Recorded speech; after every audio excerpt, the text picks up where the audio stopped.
what can people that are looking to break in, these aspiring professionals, what should they be focusing on to make sure they're standing out from the crowd, from these hundreds of thousands of people that are graduating with the exact same degree?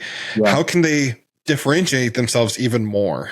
Absolutely. I love this question. It's all about differentiation, and it's all about specializing. It's you should have a baseline knowledge around a lot of the stuff in this industry, right? That you get that through schooling, you get that through just basic, learning online and whatnot. Maybe you want to learn a little bit about networking, learn a little bit about voice and video, learn a little bit about cybersecurity and service provider networking. It's good to have a baseline knowledge, but you should also specialize in something.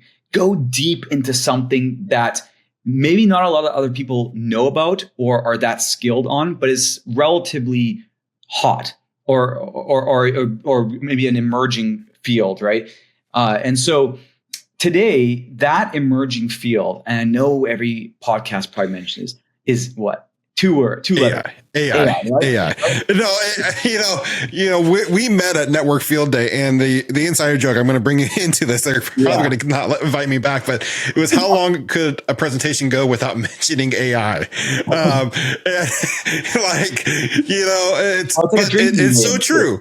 It is 100% true. AI is just overflowing, and there's companies that are implementing it really good, and there's companies that are just puking it. But nevertheless, it's emerging, it's new, it's hot. Not that many people are specializing in it, and the people that are really getting into the weeds and becoming those experts, they're like, you can write your own check at that point. I was just gonna say, it's so funny because the CMO at my company, who I would never have initially thought would be deep into AI, because he's a marketing guy, right? He's got a bachelor's degree in like design and art and stuff, but he got heavy into AI, and boy, is this guy now worth an insane amount. Just on paper, the skill set he's achieved by playing with and learning all the tools out there and how to prompt, how to manipulate the tools and how to use them to make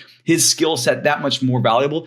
My God, this guy he can quit today and probably write his own checks, like you're saying. And it took him a year maybe to really, on his own time, just to learn this stuff better than everybody else. That's what it's always about. Knowing more than others, being more valuable because of your set of knowledge that you've gleaned over the years, right?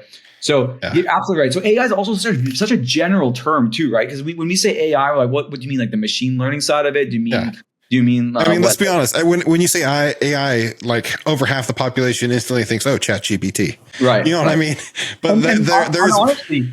Oh, sorry. I was going to say, I got a little excited there. I was going to say, and honestly, it might be ChatGPT. That might be the skill that you learn. It's one of the tools that are out there that can make you better, you more efficient, you more effective than the other person applying for that role next to you. If you talk about how you've leveraged these tools, 4 or 5 tools, to do this project or make this project this much more efficient or achieve this goal better than without not using it, that's extremely valuable and impressive to your employer or to your potential employer.